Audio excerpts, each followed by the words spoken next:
like most of the schools generally go ahead and do the summative assessments, right? So that was our first theme, and then later we also, in the second session, we saw the online versus offline modes of delivery, learning delivery, wherein it was in a debate format, and we saw the pros and cons associated with each mode, and we kind of reached to a conclusion that probably at this stage, wherein technology has not reached to that stage to provide a very realistic, immersive experience. I mean, like, although there are augmented reality, virtual reality, mixed reality, we are trying in that field, but it's not that realistic.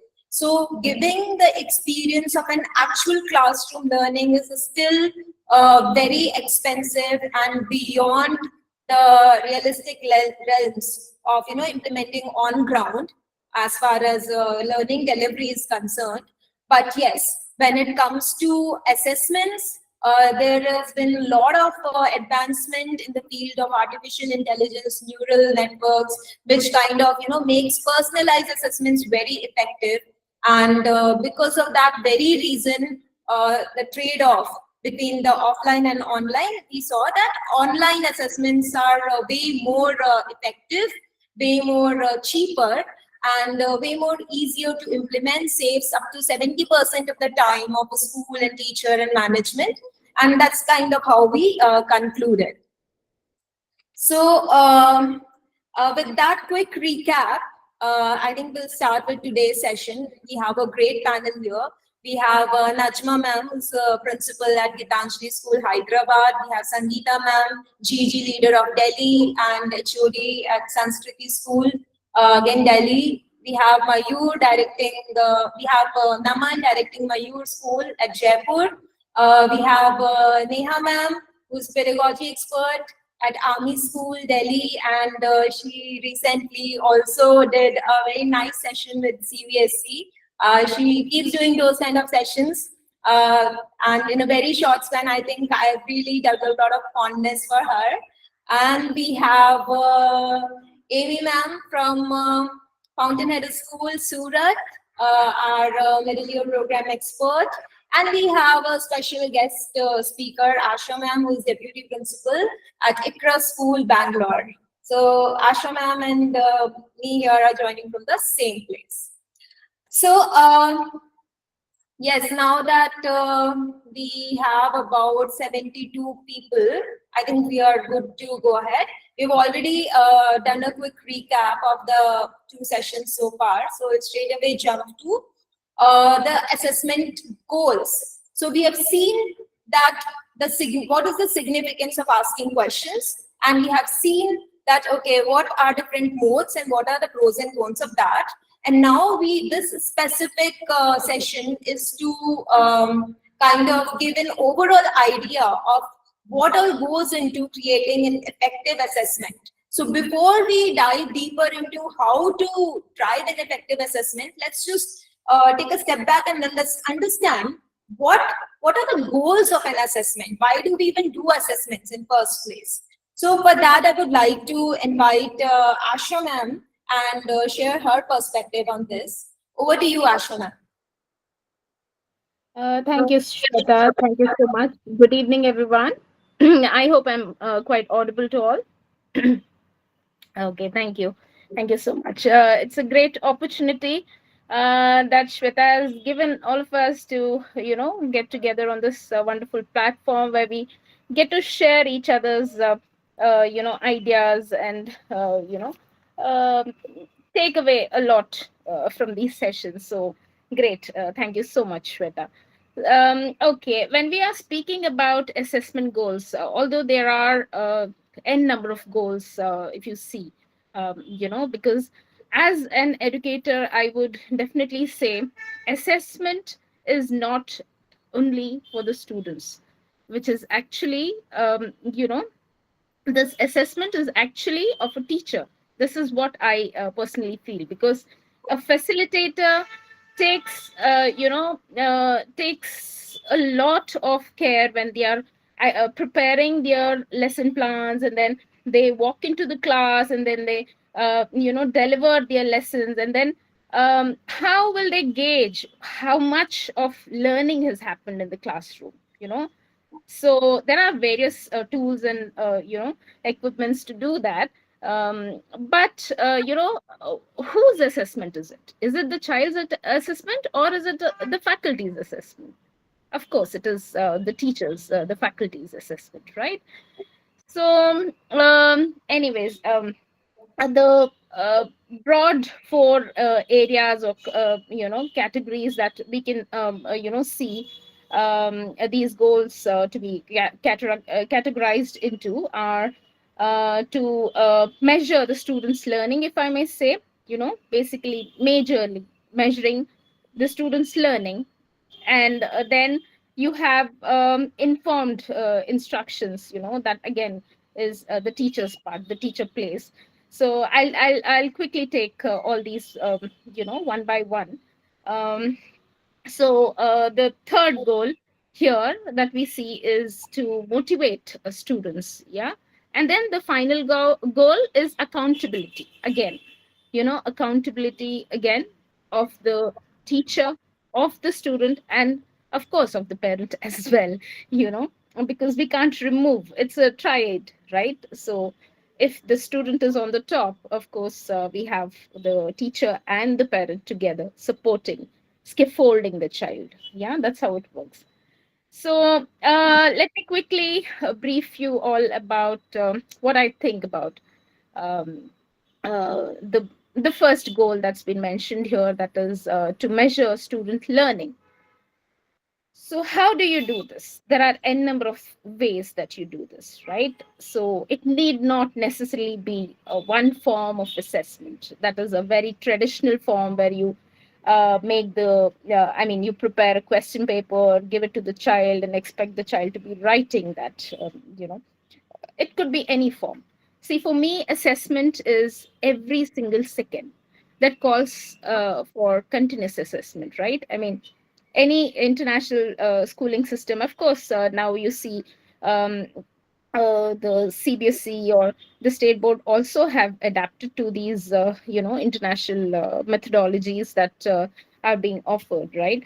So not only learning should be fun, but even assessments can be fun. Now, you can gauge the child's learning when you see, the teacher needs to be quite observant, right, to see whether the child is able to grasp the concepts that have been um, taught here. Say, for example, while I'm walking into the class and I see, there's a student who is, teaching his peer, you know then I understand that the child has understood much better than what the teacher has taught here, and he's supporting his peer. The peer learning, again, peer assessments are excellent form of assessments, if you see. you know um so yes, Shweta. We have, coming back to measuring student learning. What all do we traditionally measure? We measure the learning outcome, the curriculum alignment, or the student progress, of course. There are various things that teacher would want to know. That is, KUS. That is what we say. Knowledge, understanding, and skills. Whether they have met the, or is the success criteria on par of the lesson plan, right? Has it been met, I mean? Yeah. Okay, so when we are speaking of Shweta, I'm sorry, I think you're trying to speak and I'm continuously going on. No.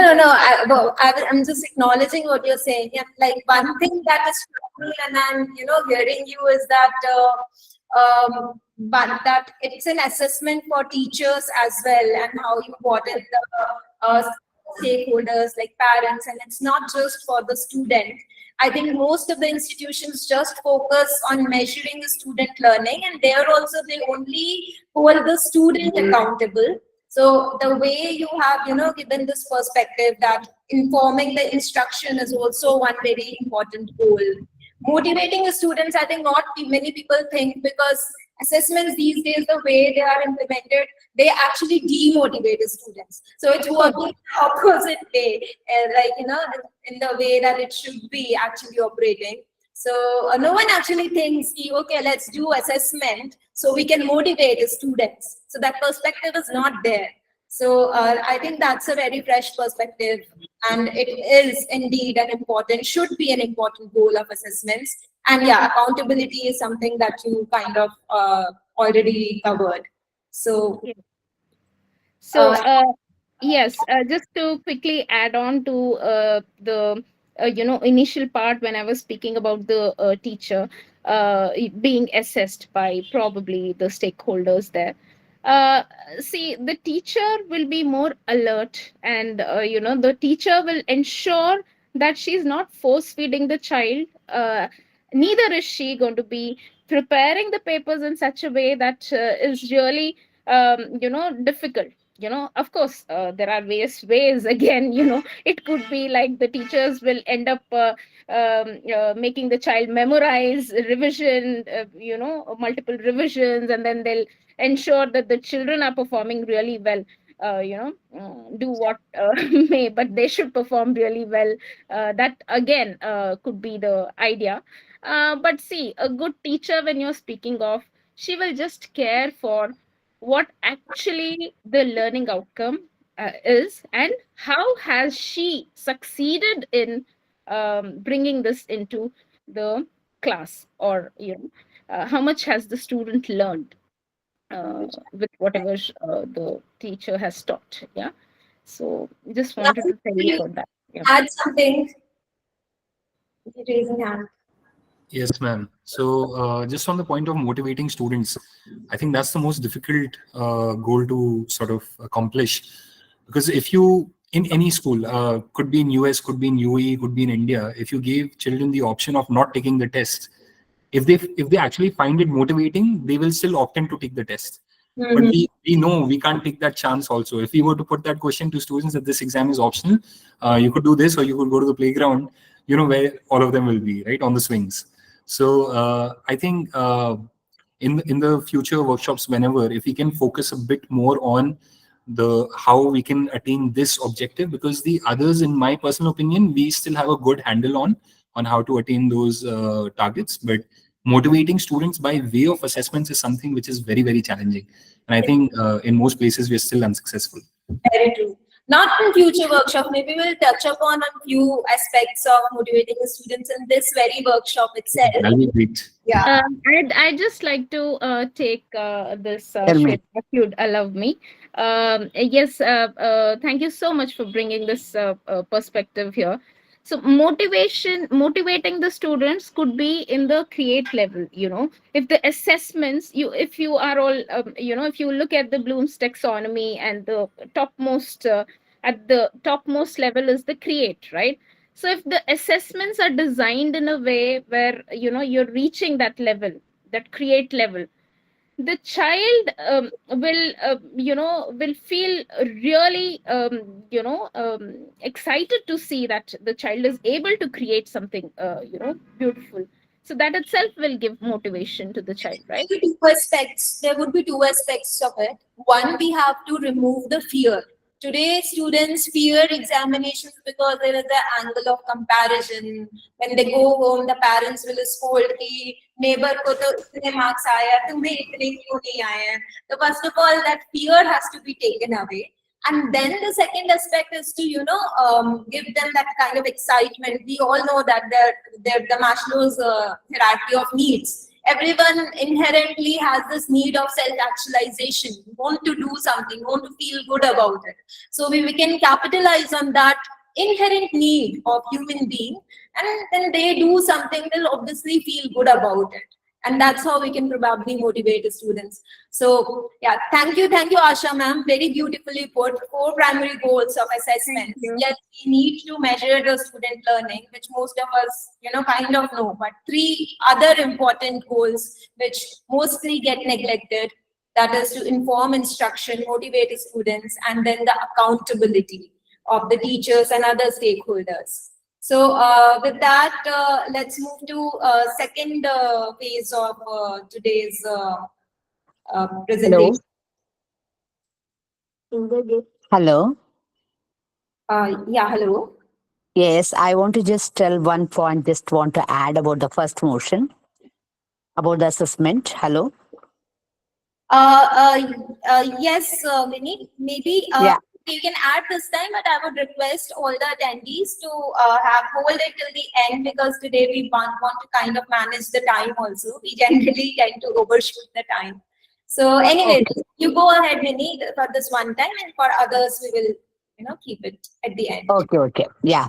As per my aspect is that as everybody has been just told, assessment is actually just it is an insight. It's an offering of an insight of a learner, how he or she could just understand what he had just learned. So as we had just told, it is the teacher's measurability, the teacher's skill and the knowledge which is implemented on the student. So a quality teacher can just show its talent or the skill which is later implemented on the students for what? So that their learning outcomes could be identified and they can improve in the different aspects, which is actually facilitating to in their personalized of their journey of learning.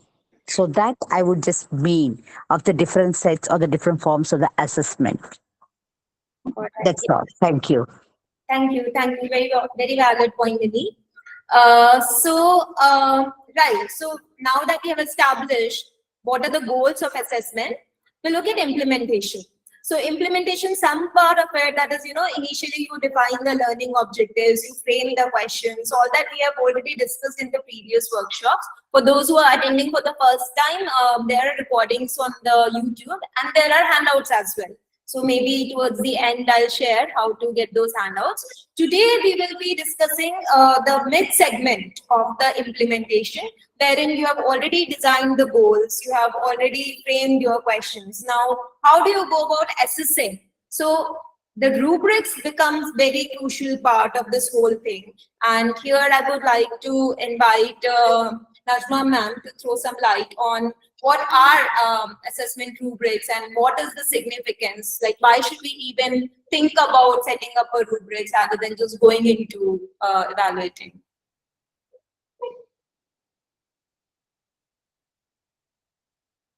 Najma ma'am, are you here?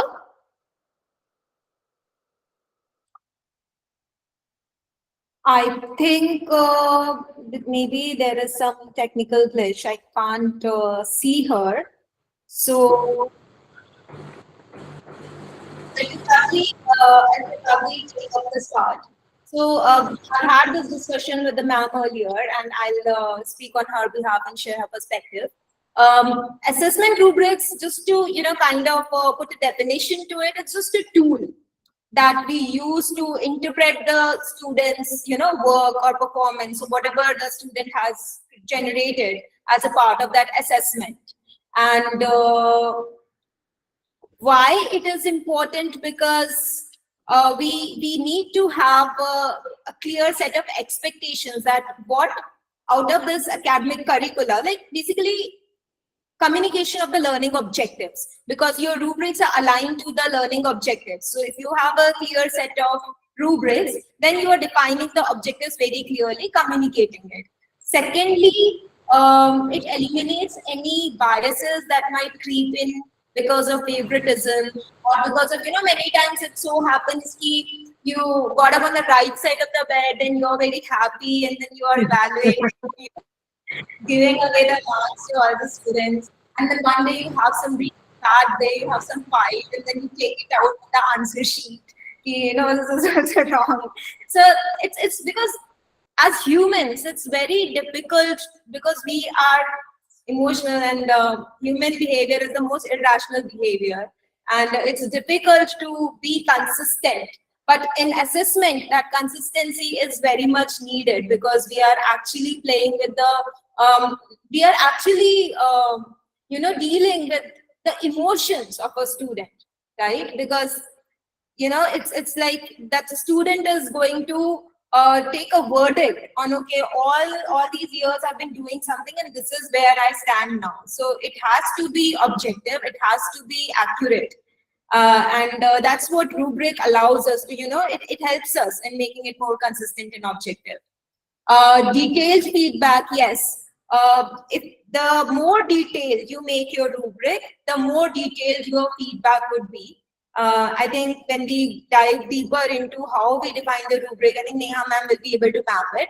And then, yes, behavior development. If you want to develop a certain kind of behavior in the student, that also can be manipulated by customizing the rubrics in a certain way.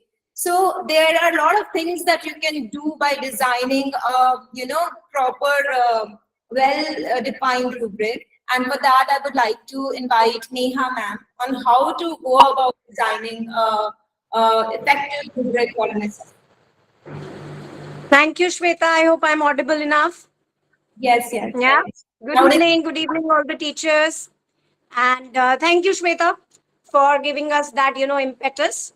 So, yeah, I would also like to add one point, being a teacher myself, that, traditional assessments, they really feel like a slog for the teachers also and for the students also. And it is a very time consuming chore, and the engagement can be low. So, the solution is that we use what we call the rubric revolution.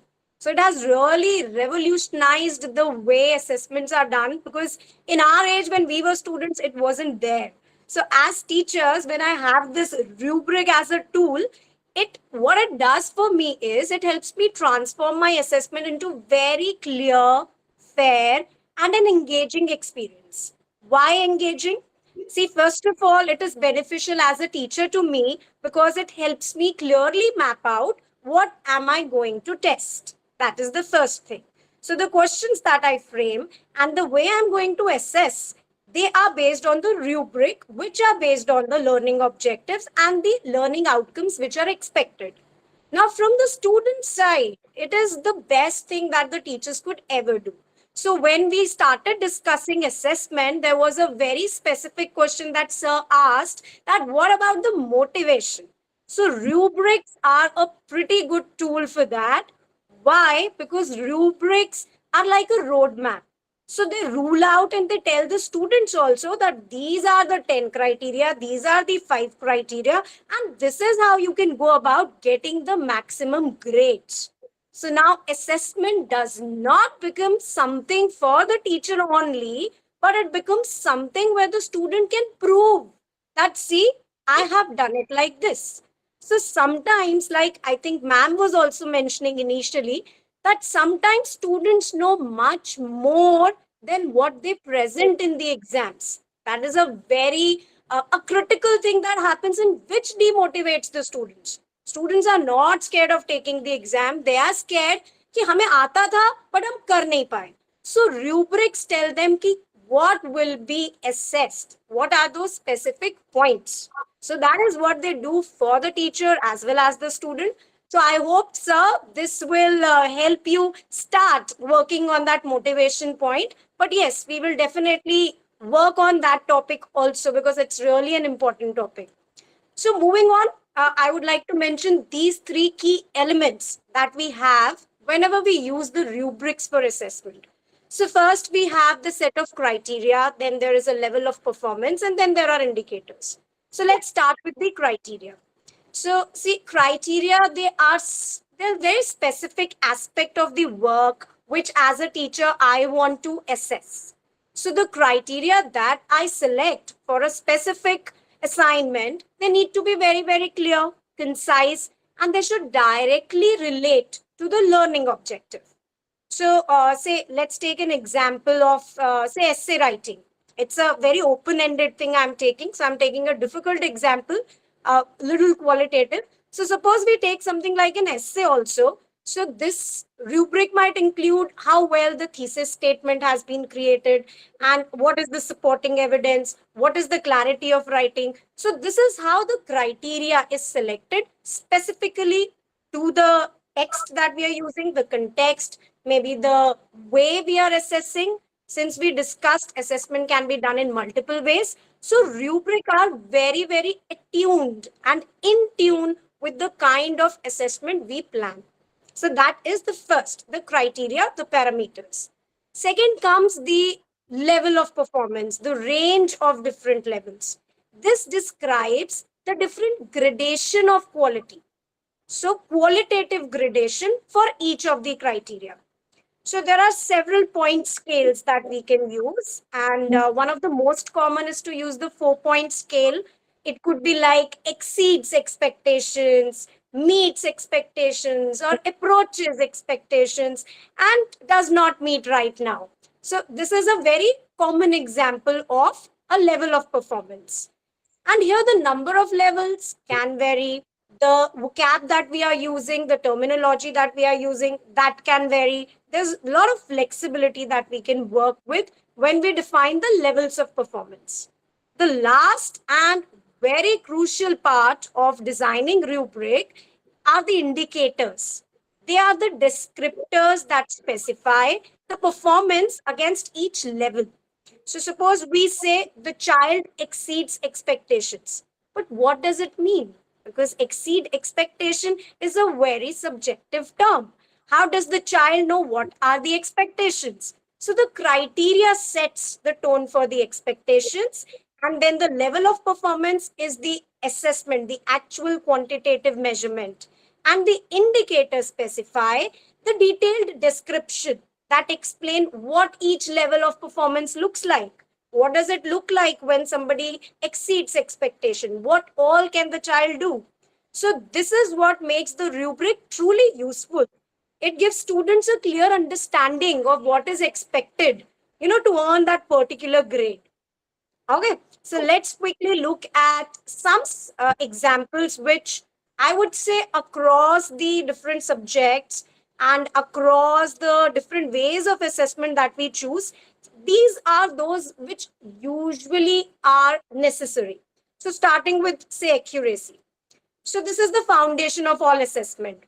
So rubrics are defining what constitutes a correct answer. This is what will ensure that the assessment is fair and there is objective evaluation. This will also allow us to pinpoint the areas where the students excel and where the students have more opportunity to improve. So this is where teacher also can intervene. Next comes the time taken, which is the speed of answering and which is the efficiency for success.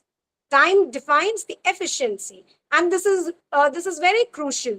So this helps the students develop the strategies to complete the assessments effectively without sacrificing the accuracy.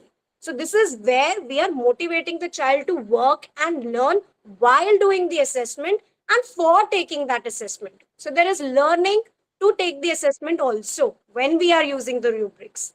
Next comes complexity. Complexity, it will depend on the way the questions are framed. So there will be varying difficulty questions. So rubrics provide that roadmap which highlights the complexity of each question as well as the corresponding point value.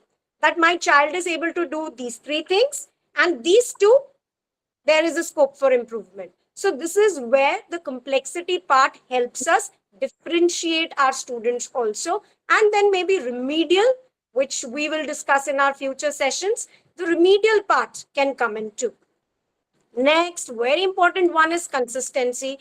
This is non-negotiable. So like Shweta was trying to say, we are humans.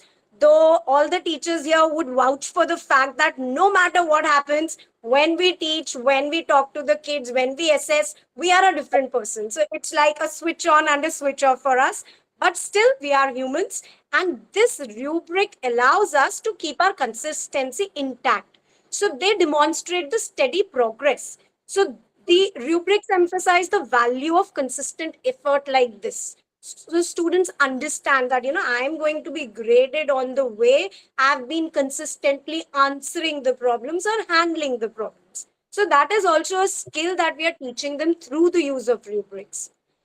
These are the most important ones. Then I would say the others could be said they are the power of parameters kind. So they enhance the assessment experience. So partial credit can be given for some part of the answers which is correct. So this is motivating. It is not zero or say full marks or 0 marks. You get some marks for your half answer right, some part right. That's one. Then attempts. How many points can be allotted based on the number of attempts? How many hints have been used? So, there's motivation to try improving.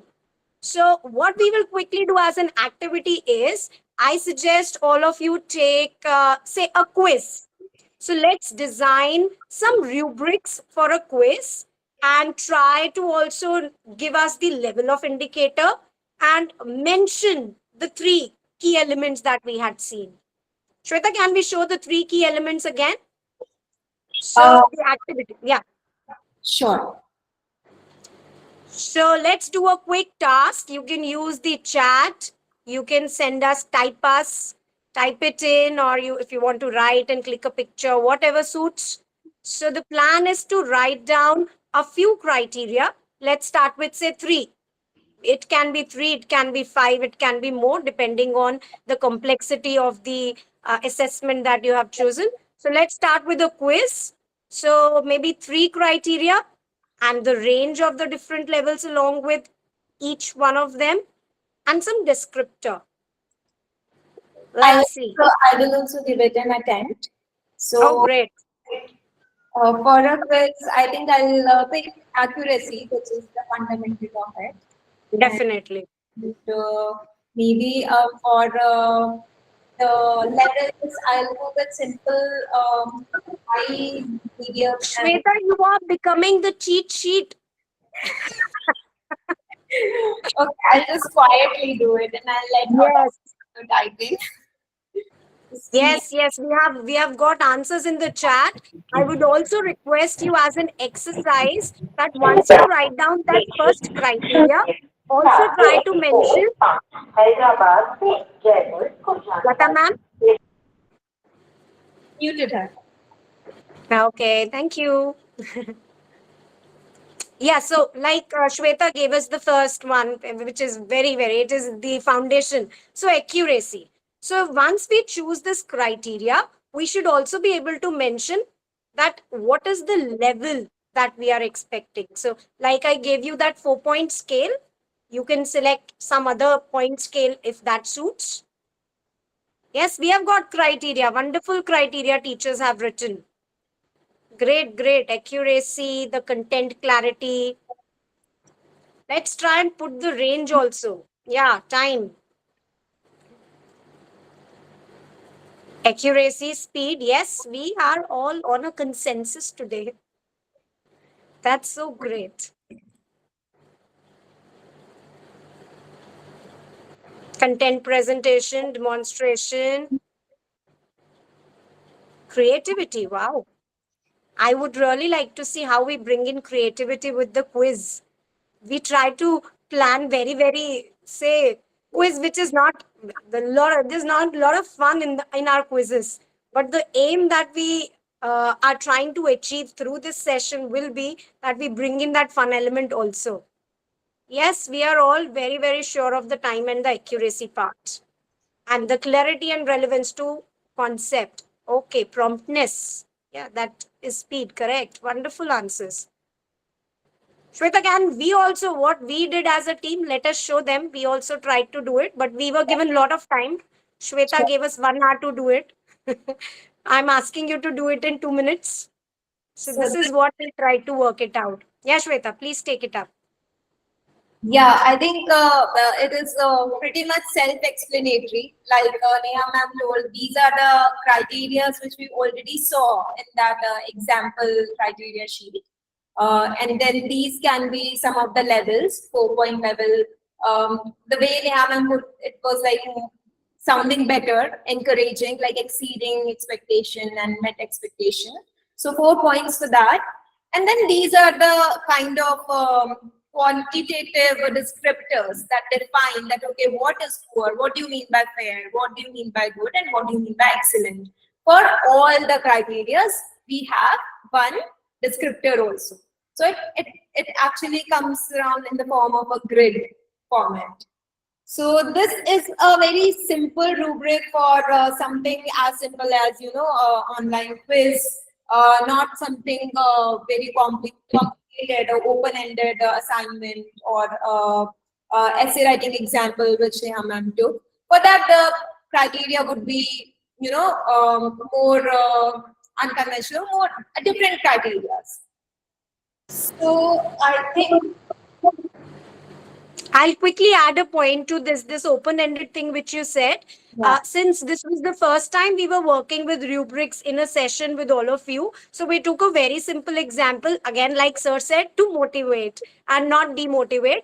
But rubrics work beautifully with open-ended activities, with creative ventures like I'm a maths teacher, but I do posters in mathematics or a song in mathematics. So I just can't judge it without presenting my kids with a rubric because they don't know what I like. So I have to myself think of certain points on which I am going to judge, because, like Shweta mentioned, there could be a bias. And the bias is not intentional, but it is a very natural thing to, be inclined towards something and not be inclined towards something. So, for creative activities, rubric becomes necessary. We should never work without those. Right. Becomes all the more important there because it's difficult to judge a subjective thing objectively without the help of rubrics. So, a very valid point, and I think that is the reason that because if we can come up with a very structured rubric for subjective and open-ended assignments, then we can actually automate the grading for those kind of assessments also. And that is the reason that today subjective evaluation, automation of subjective evaluation is possible. Without rubric, it won't be possible because machine needs some structure to go ahead, right? And imagine if all your 100 200 answer sheets that you carry at home to check, if you can just define a very structured rubric, you can actually automate it and you don't have to do it manually. That is the power of rubric. So with that note, I think we will move to the next segment, which is top-down versus bottom-up approach when it comes to setting assessment design. And for this, I would like to invite Amy to share her perspective. Amy, over to you. Hello everyone, good evening. First of all, I want to thank you, Sweta ma'am, for giving this opportunity. As correctly mentioned by Neha ma'am, designing rubrics is really fun and also very important. But before that, I think what kind of assessment we are planning, that is also as much as important, designing the rubrics. So when we are deciding the approach, we need to make sure on what we are focusing. Like, do we want to assess students on the basis of curriculum standards, or you want to assess the skills and everything? So on the basis of that, we have two types of approaches over here: top down approach and bottom up approach. So when we are focusing more on the curriculum standards and direct learning goals, we go for the top down approaches. But somewhere down the line, we are assessing students through traditional tests only, and or more precisely, if we are going to try to make it more interesting, or you can say pseudo bottom up approach, we give them to make the projects or presentation or portfolio, but that is not the correct method, I can say that, because there will be some limitations when we are coming to the rubrics. So, and yeah, for example, when I'm asking students to make the model of water cycle, so that is very first, if we see, I ask to make them model, so we think that is bottom up approach, but actually that is coming under the top down approach, because we are focusing on the process of water cycle, not exactly from where they have understood, or they are not applying even their knowledge or any skill over there. So that will make them make that project engaging for a period of time, but it will not going to develop any skill in the students. So okay, now if I talk about the bottom up approach, yes, it is very engaging. So we can provide differentiation to the students, and they are very means we are providing open-ended questions to them, so they have the right to raise their voice and choice and do the task. But when it comes to assessing them, making rubrics become very difficult for teachers, and it is very expensive as well to maintain the resources and everything. And it we cannot apply bottom up approach all the time, so we have very limited time to complete the unit and everything. So yes, we cannot take that approach for all the time, and we cannot apply for all the topics as well. And there are certain subjects where we cannot apply bottom up approach. So the mixture of this both the approach will make balanced assessment, and that will provide students to have their choices as well, and that will develop their skills as well. So right now we are focusing on the development of 21st century skills, that is critical thinking skills, creative thinking skills, even social skills are also very important nowadays. Students need to collaborate with different communities and share their thoughts to learn something new from the communities. So that becomes very important. So instead of just focusing on the concepts, assessing the concepts, we should develop the approach where we can assess their skills as well, means how they are effectively using their social skills, collaborating skills, communication skills. Yeah, that will be the best way to make the assessment. Thank you, Amy. I would also like to add here that bottom-up approach. So far, it was expensive and little inconsistent, but I think with the advent of technology, it's easier because now you can do personalization with technologies like artificial intelligence, and also I think that becomes evident from what Amy has shared that top-down approach is more suitable for the hard, like very assessments that happen at a scale. So where you are doing a country-wide or where you are doing a global level of assessment. So there you need to rank the students because it's a rejection criteria, right? Wherever ranking the students is important, there you should go with a top-down approach, have a defined set of your rubrics, and then you measure every student against that, right? A standard set of this thing. But wherever the learning of the student is the focus, where the objective of the assessment is more to enhance and support the student's learning, their bottom-up approach is more suitable.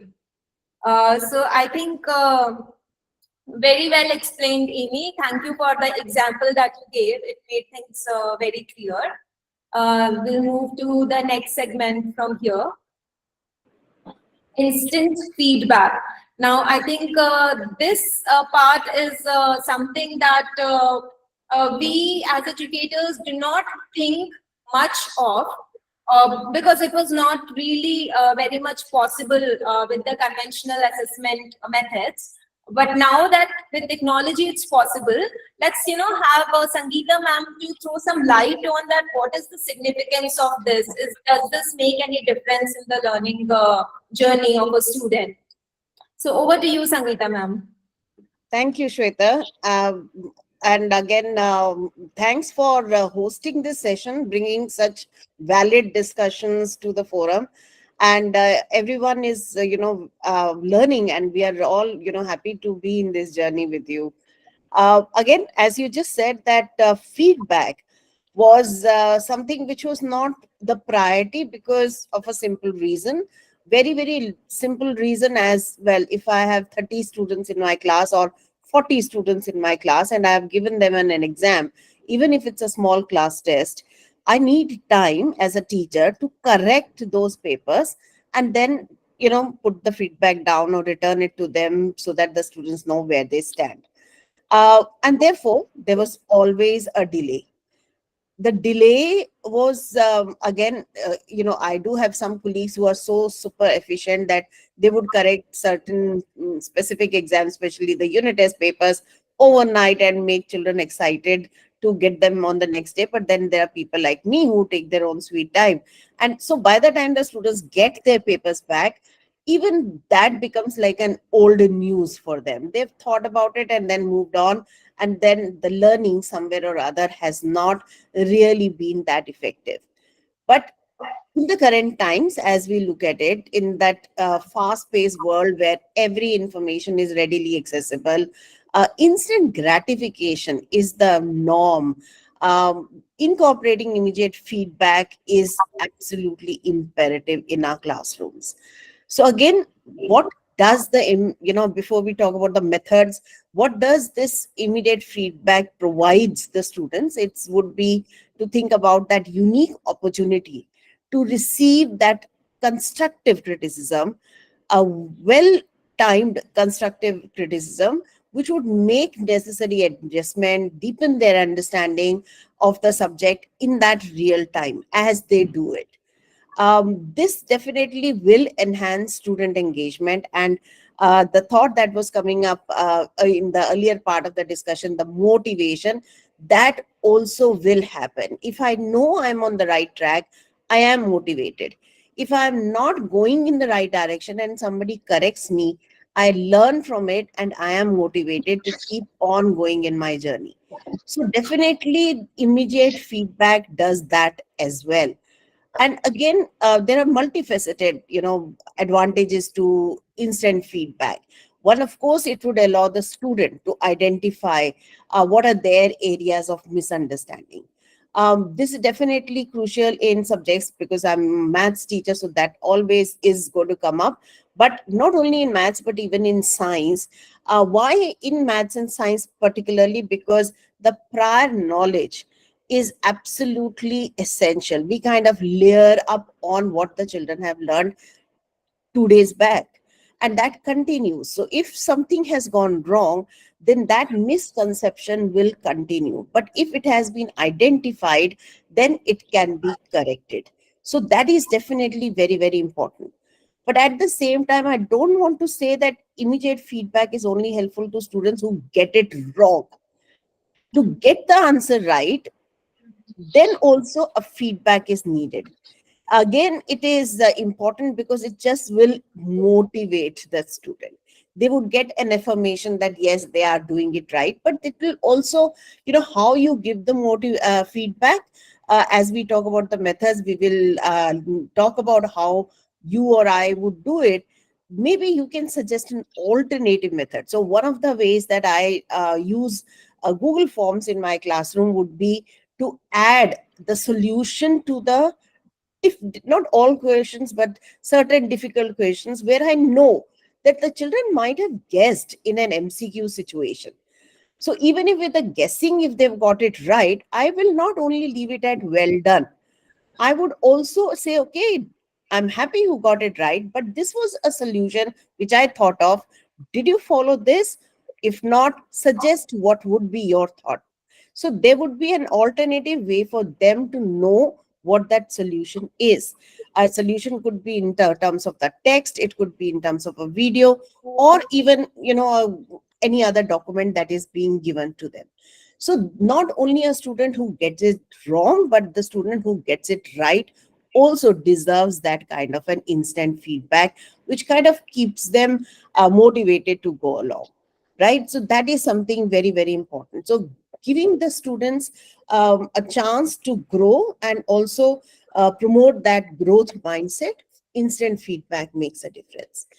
At the same time, we should not forget that this is very, very, that instant word that we are talking about, immediate feedback that we are talking about, is not only important for students but for teachers.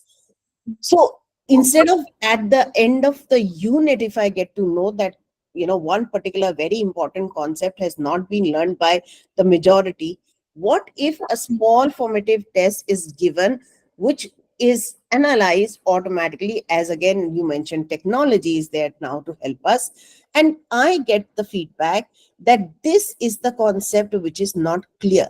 So a simple statistical display would tell me that this is a common mistake that the students are doing. And as a teacher, I will be able to mend that, correct my path, and add to the journey of the students in a better way. That is something which I think is important as an immediate feedback. So it is definitely a pedagogical tool. It is something which would help me in my improving my teaching in the classroom. As far as the methods are concerned, there are lots of possibilities.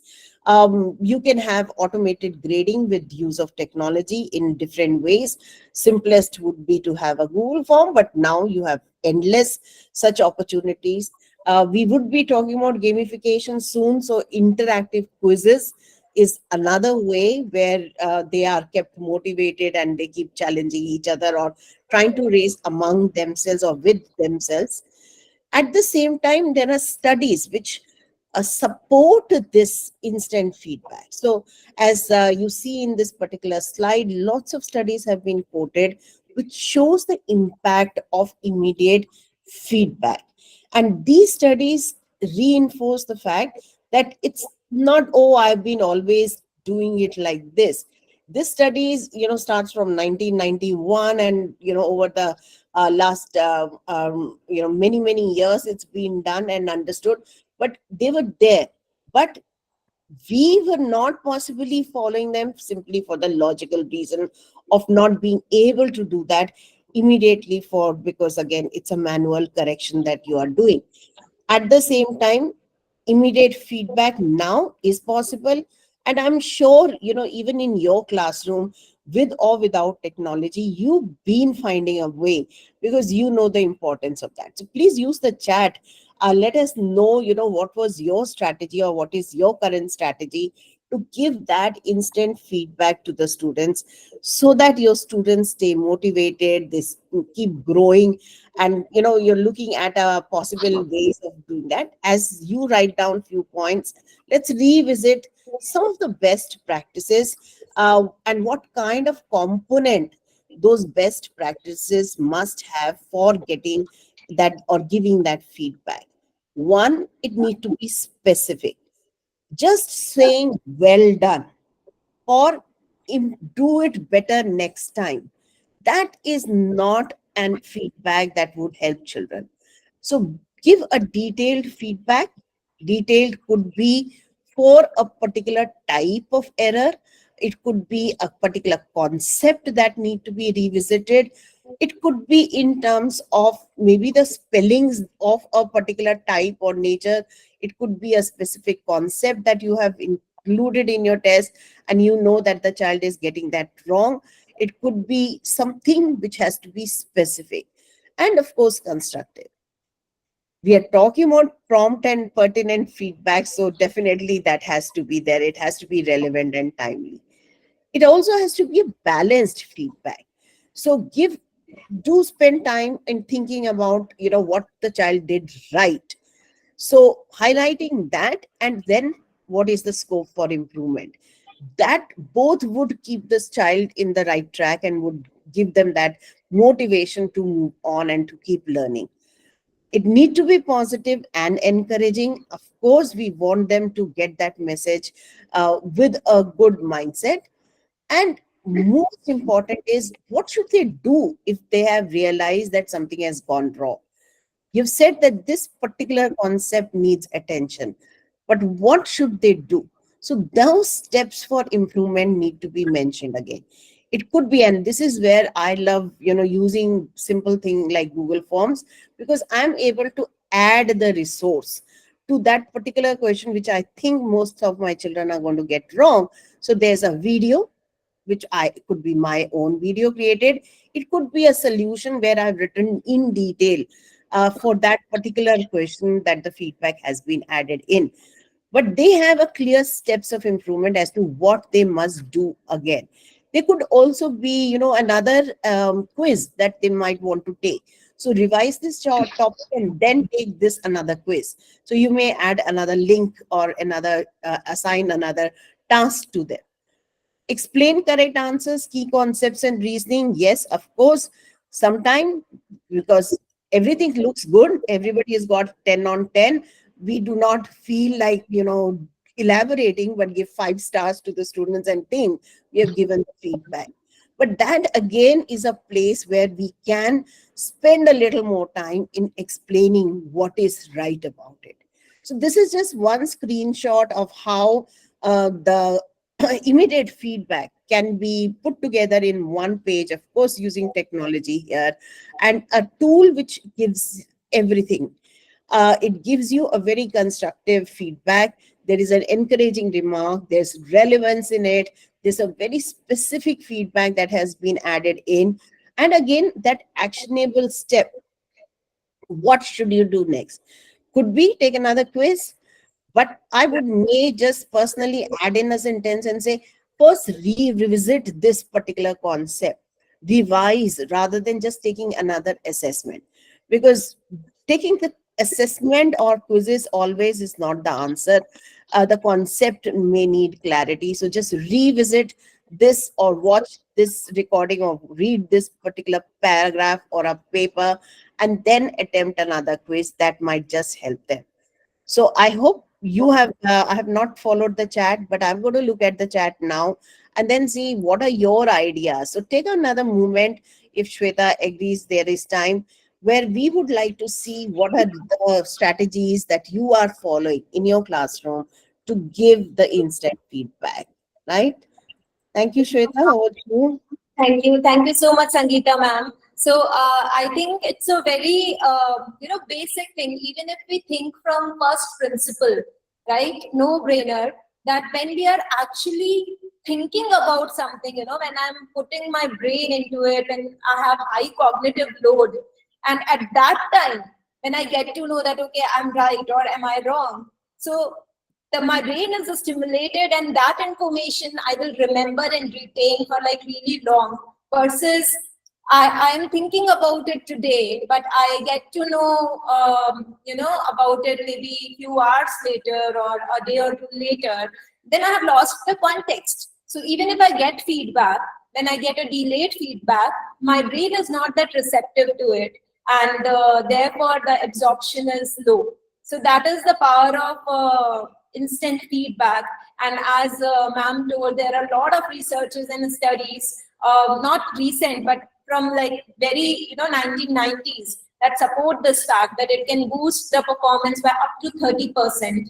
And so now, because technology has enabled us to do it, I think we should leverage the power of instant feedback. And I think someone has asked in the chat, what tool is this? We will show you the tool at the end of the session. So stay tuned. Meanwhile, we'll move to the next very interesting. I would like, it's like personally my favorite part, the gamification part, because it answers a lot of questions. And this is also something very inherent to not just humans, but even animals. You see that they want to play. Game is something so inherent in our DNA, right? We want to eat, sleep, play. That's what we want to do. So how we can leverage on something so core in our DNA to develop a positive behavior towards learning. And for this, I would like to invite Naman here from Jaipur. Over to you, Naman. Thank you, Shweta ma'am, to have me here on the panel. I hope I'm audible. Yes, loud and clear. Okay, wonderful. And you played a trick on me. You had a stellar lineup, है ना? रोहित शर्मा को मेरे आगे भेज दिया आपने, विराट कोहली को मेरे आगे भेज दिया, and now it's going to be difficult to top that up, but I'll give it a shot. But just one thing I wanted to say on the previous segment that Sangeeta ma'am was discussing, For instant feedback, we've been experimenting with a tool wherein the math homework that we assign to our students, we give them the answers to the questions first. And their job is only to get, like, to identify the right steps to get to the answer. So that's instant feedback and self-regulated learning, because the moment they get the wrong answer, they attempt it again by themselves. So in most tests, I don't see that. If a student gets it wrong, they feel like, okay, it's been graded, I'm not going to attempt it again, it's going to be tedious. But when we give them answers beforehand, then they're really excited to, arrive at the right answer. So because they already have a destination in mind, they just have to track their and navigate their way through. So that's one thing we've been playing around with, but of course it can be refined further. Now, coming to the gamification part, so game design is amazing, and it's nothing new, even in the space of education and learning. I mean, we've been glued to Kaun Banega Crorepati for 20 years now, right? So that has all these elements of gamification for the participant. But the excitement and enjoyment of being in a gamified learning platform is so high that even though we have nothing to gain or lose from the participant in KBC, we are still playing along because it's part of our DNA, like you said. So we sit around with our family members, who gets the right answer, who would have scored how much, or kisko kitna money mil jata had they been in a KBC environment. So that, that competition even within our living room is alive and well. Right? Sorry. So gamification elements are definitely very crucial to tricking ourselves into enhancing our performance into doing better and pushing ourselves. Now, one more example I want to share is that I was my cholesterol was going up. I was gaining some weight.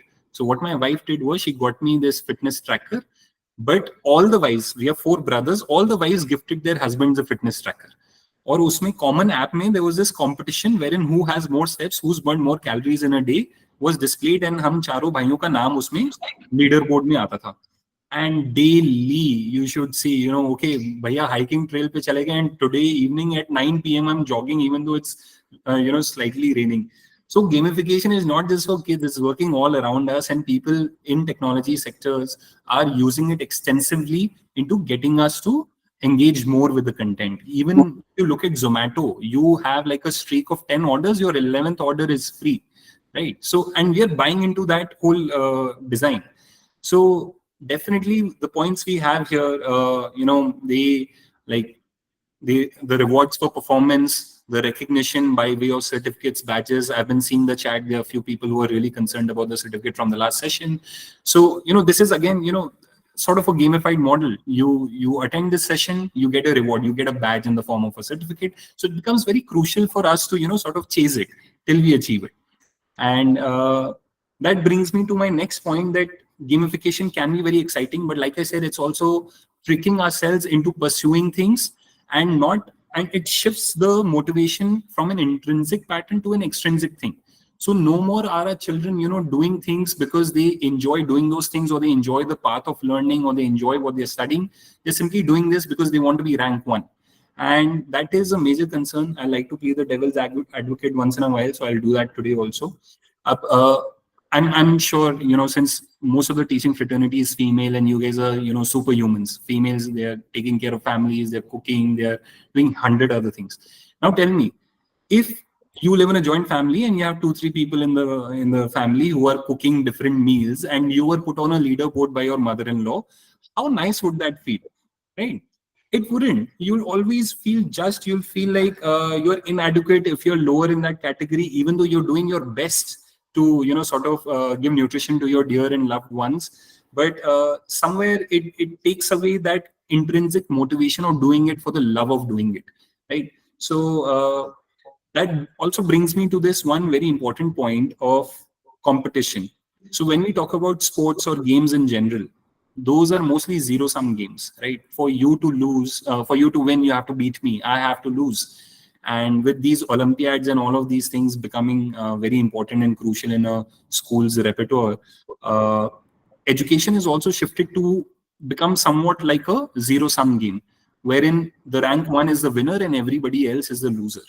And that's changed the perspective on how learning should be approached. I feel like academics should always remain a non-zero-sum game. Just like in fitness, for me to be fit, my brother didn't have to be unfit, right? So similarly, for me to learn something, my classmates or my peer group doesn't have to fall behind. We can all win. So being careful with the gamification features where, it shouldn't become so competitive that you entirely lose focus of what's important. Also, it can breed, in my opinion, a sense of false achievement, because a lot of the edtech gamification models I see, they start rewarding children very early to keep them engaged on the platform. And what that does is, like, those badges and those rewards come without much effort. So when it comes without much effort, then you sort of become entitled to getting these rewards without putting in the hard work forever. So कहीं ना कहीं बच्चों को लगता है कि ठीक है, it's okay, I am not working hard enough, but at least I'm participating. Where is the reward in that? Why am I not being acknowledged for that? So it skews the perception, and it makes children slightly more entitled to getting rewards and acknowledgement from family, from teachers, without really having to work hard for it. And another thing, one more example, Shweta ma'am, I know we are running short of time, but I'll try to be quick. So we discussed this yesterday. Those examples are really very interesting. I think all of us want to hear.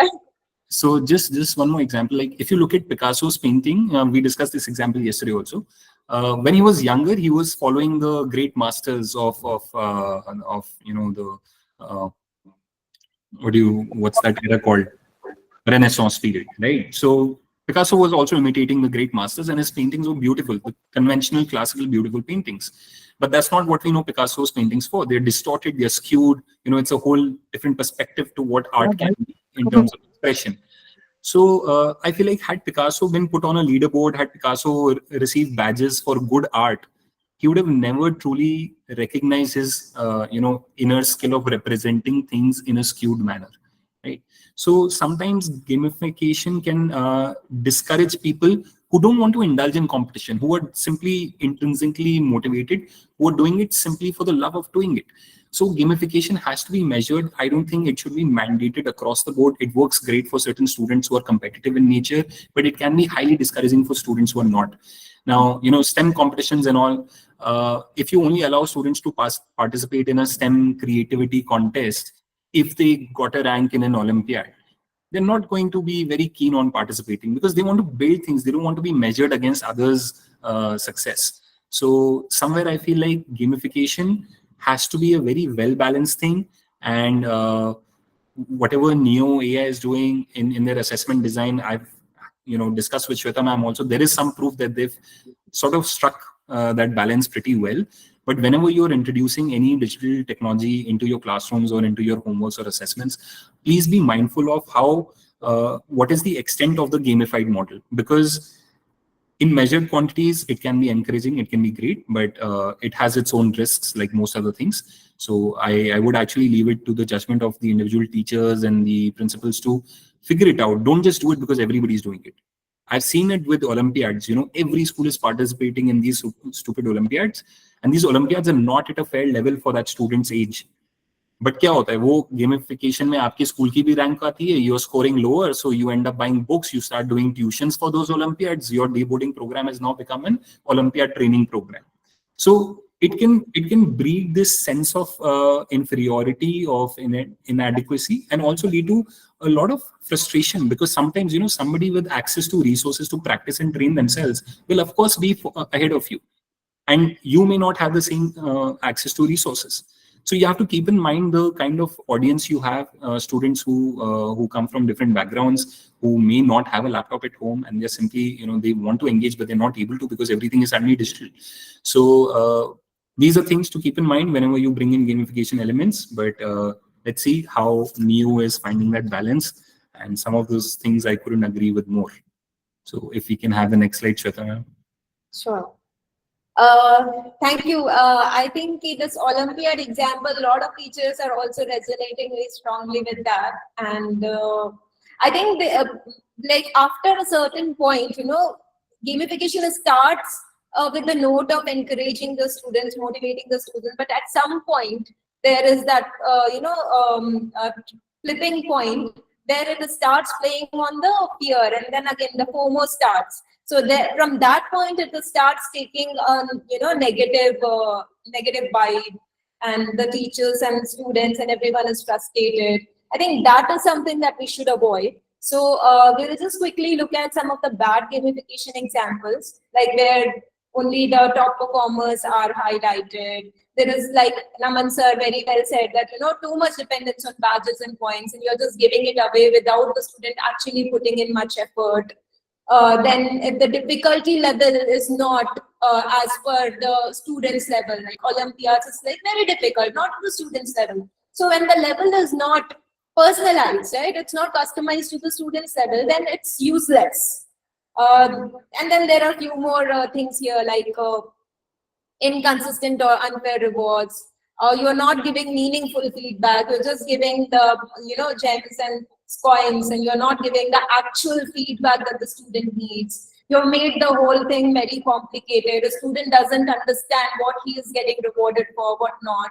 A standard, one size fit all gamification. So these are the things where some of the edtech products have, in an attempt to get more engagement, they have started doing these dark gamification techniques. But this slide will help you differentiate between what is the good gamification and what is the kind of gamification that we should avoid. So these are few things to keep in mind when you are looking at any product or any tool to gamify the learning experience of your students. You should have balanced leaderboards. Yes, top performers, you should appreciate them, but the student should also know the personal progress that he has made, right? Can I share an example for the meaningful rewards thing? Yes, yes. So it's not just with the digital tools. I think in schools we also give out reward certificates, badges to students every quarter or every year, and these days it's become sort of a model where each child must get something. So we design so many different categories and we limit that competition so that even with low effort, there is some reward or certificate that the student is attaining. Now, I understand at a primary stage that can be very encouraging to students, but that practice then doesn't die out. And that practice gets carried forward to even higher grades where students can take on, more constructive criticism without a pat on the back. So, in our school, we did this thing where the best sportsman was either a boy or a girl. They were not two different categories. So if the girl was outperforming in her own category and the boy wasn't doing as well in the boys category, the girl gets it. Having multiple categories reduces the required effort to win that reward. And with that, the motivation or the aspiration of that reward can diminish over time. And then you reach a stage where the rewards meaning dies out. So in most schools, since the reward mechanism is the pay, the hike, or the appraisal, if your principal only gave you certificates for most engaging teacher in school, that will not have true meaning to you, right? Because it's diminished. You didn't really have to work hard to get that sort of reward or badge from your authority. So somewhere I think the rewards have to be meaningful by design and also by demanding greater effort from the participants. That's right. That's very right. So we will quickly see some example of how good gamification can be implemented when it comes to digital tools, where you can see all of these, elements of good gamification. So here you can see few screens on the slide. So here, these are the examples of some positive sum gamification. Like Naman had mentioned, it should not be zero sum, where the student is winning. It does not have to mean that others have to lose. So for example, the streaks. Here you are rewarding the student for consistent behavior, that is coming daily and regularly, in a disciplined way, is doing his work. So it does not have any dependency on any other student. So this is a positive sum gamification.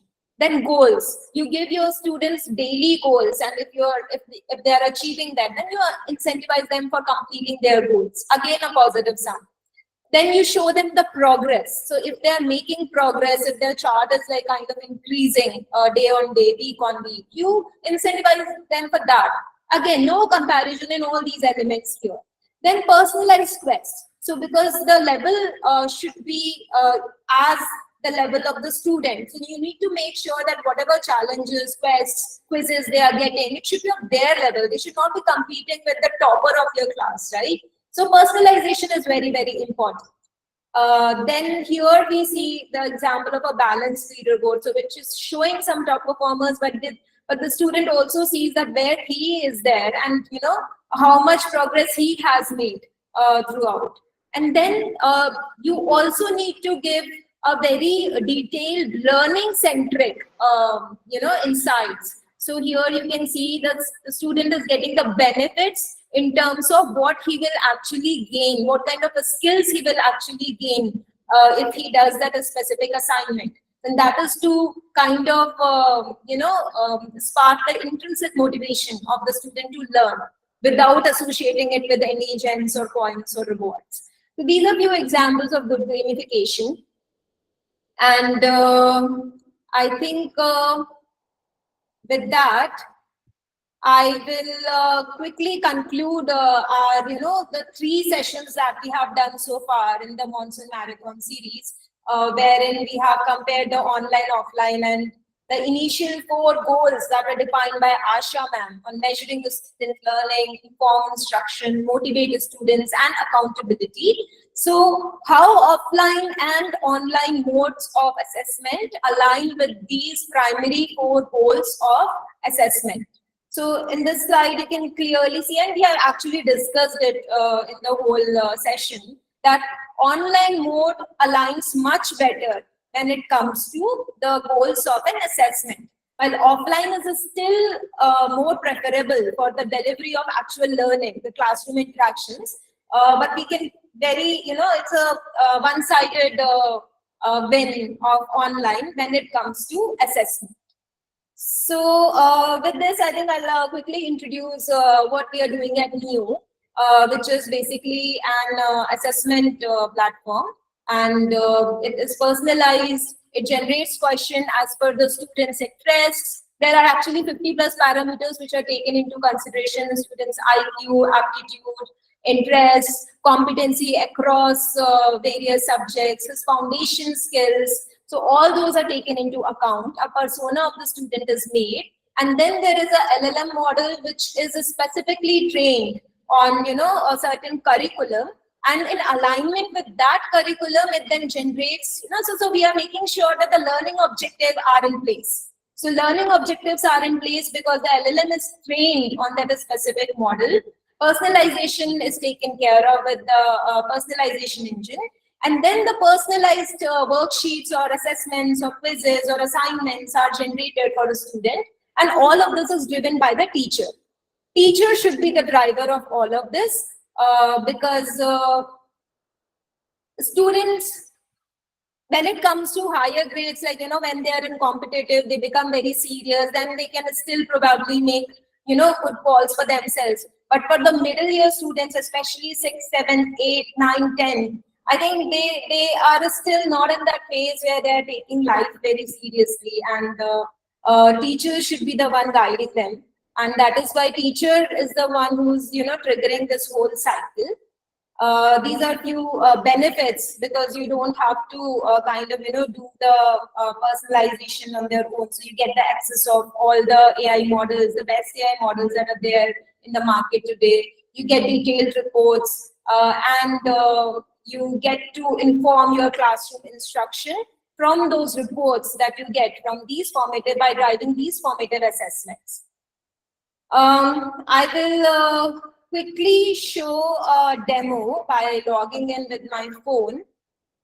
Feedback link will be shared shortly in just another 5 minutes once we finish the demo part. So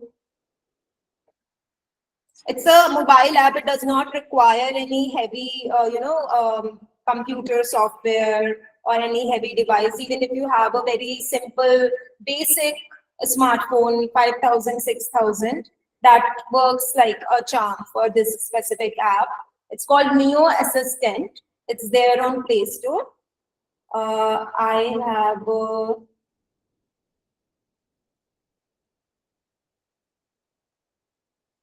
joined in with my phone. I hope it is visible.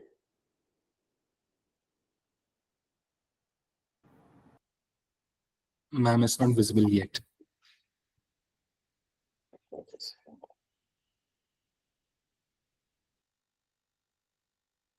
I'll join again.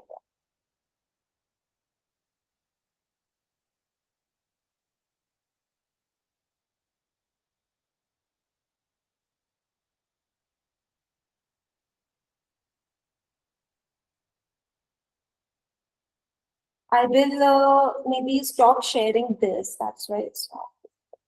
Stop sharing.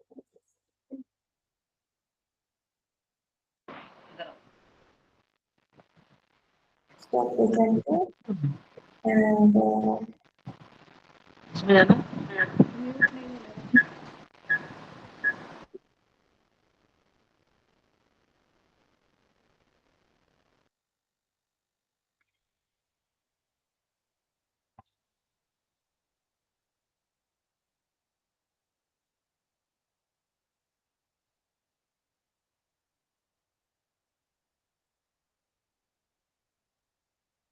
right.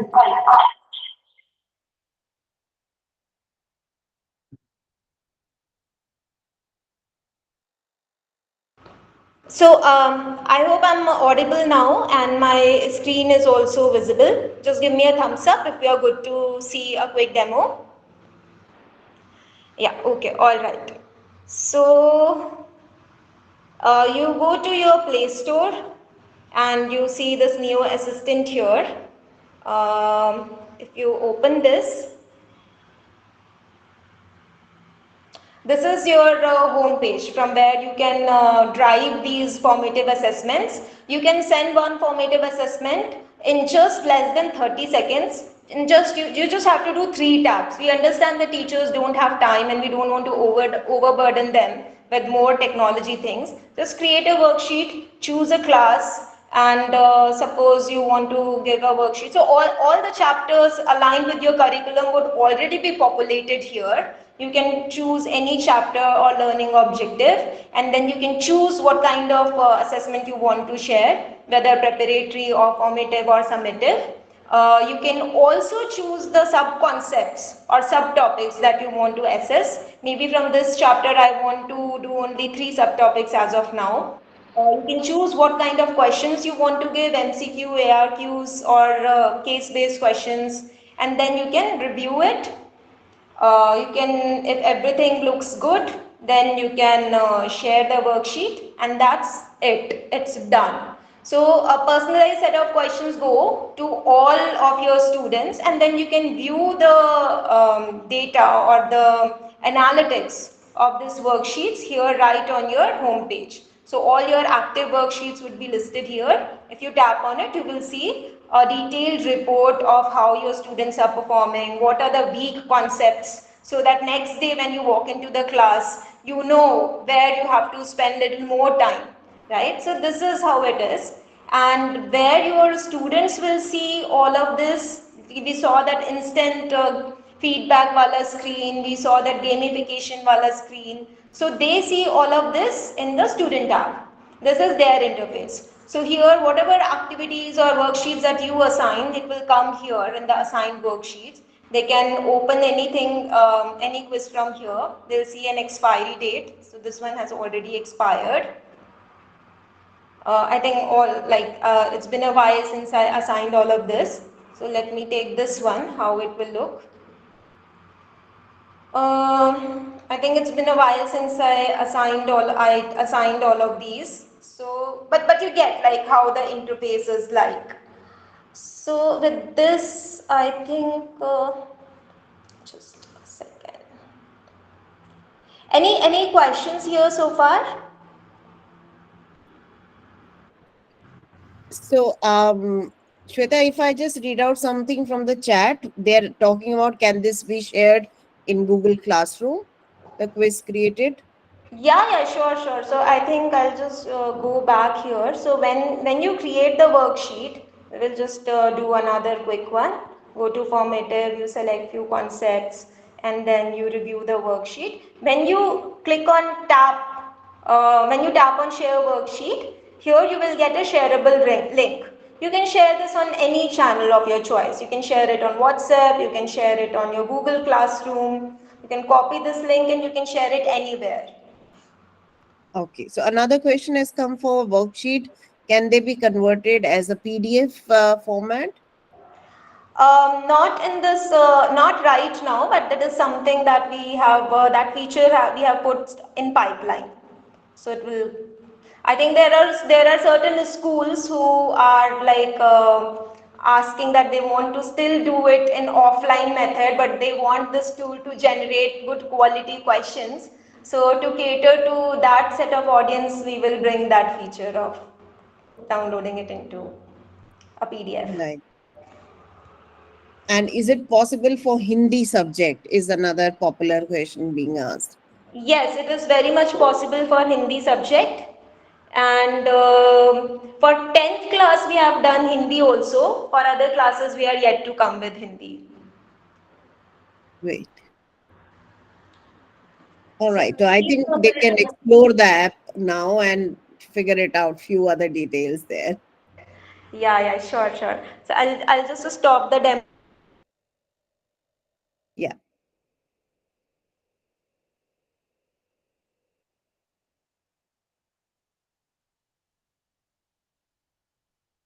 Akanksha, you can put your answer in the question in the chat if you have a question there. Maybe it's been missed out. Hindi, as she has already clarified. I think Shweta will have to join again. She left the call, maybe.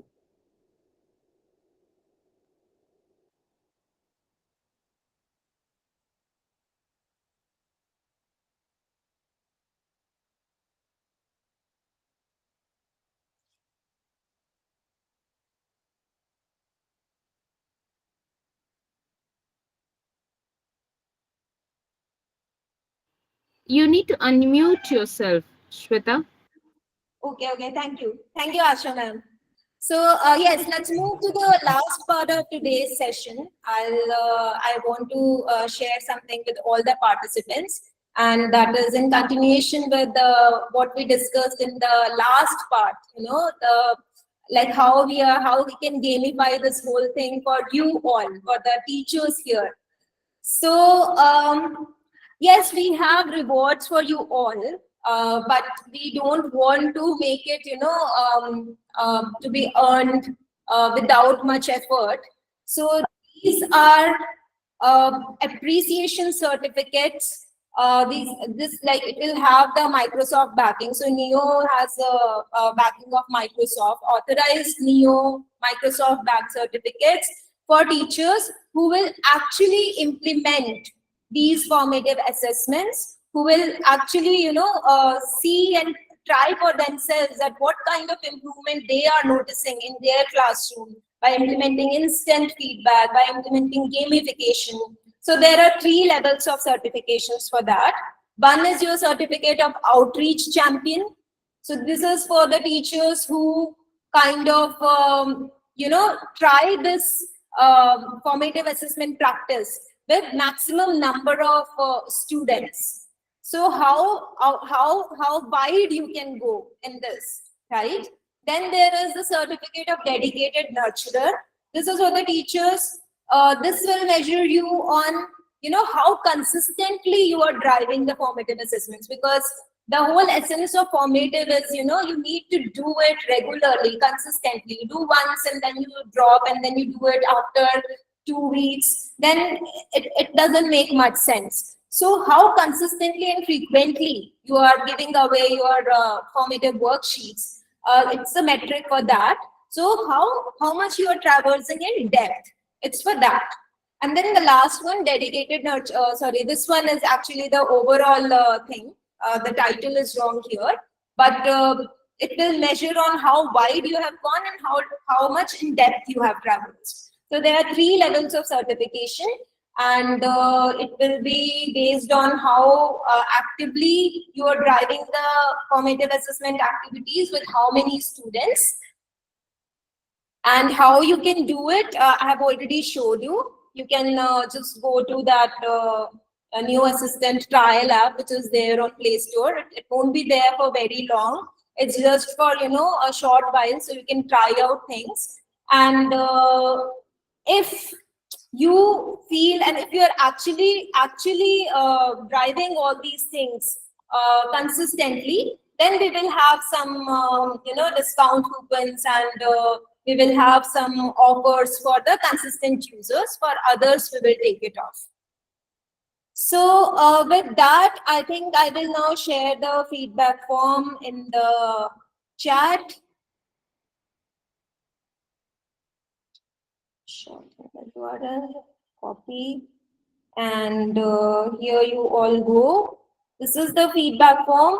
Please give genuine feedback on what else you would want us to cover in the upcoming sessions. The next sessions are very, very important, and would be the essence of this whole series. And this was the foundation of that. Yeah, I'll just quickly share the link of the Play Store link also. From here, where you can try out this application.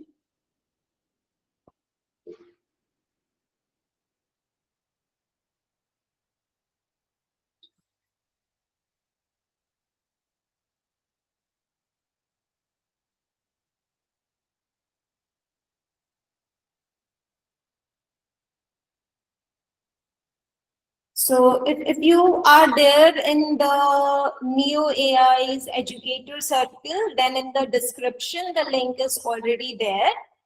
And for others, I am putting it out here in the chat as well. So this is the Play Store link. And for those who have joined in from your laptop, you can actually scan this QR code as well. The first QR code will take you to the Play Store trial app. I have pinned the link in the chat as well, and you have the QR code also on your screen. You can try it either way. The next session, which is specifically focused on reporting, will, if you want to do the hands-on in that session, if you actually want to interpret the reports of your students, then you need to have sent some worksheets. Otherwise, your worksheets would be blank, and you would not be able to make out anything of those worksheets, right?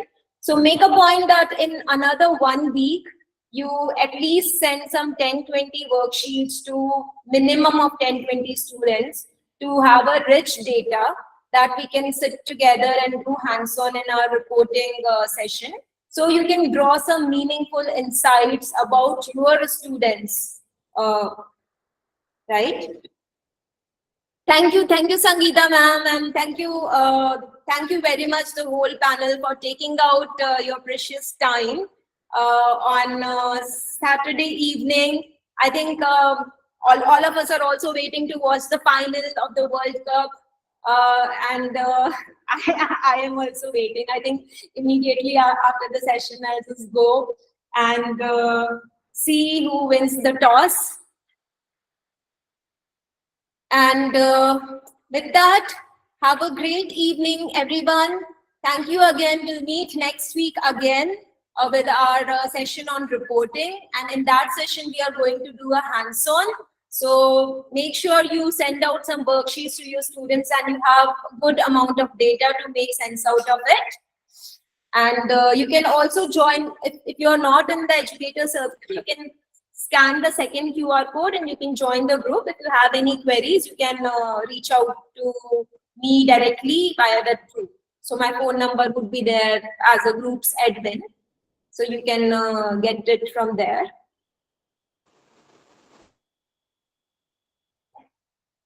For those who want to try out right now on this call, it will take, I think, another 5-10 minutes if you just want to try it right away. Because it so happens, कहते हैं ना, काल करे so आज करे so अब. If you feel that later you might not do it, so you can try it out right now. And I will be here for another 5-10 minutes to help you with anything that you might want. App is not available on App Store just for one another week. In next week we are doing next week we are doing a Apple launch also for iOS. Just hold on for 1 or 2 more weeks. It's coming soon. Coming soon on Apple. And the timeline is about 1 to 2 weeks. Thank you, everyone. Feedback form I've already shared. Maybe I'll share once again and pin it.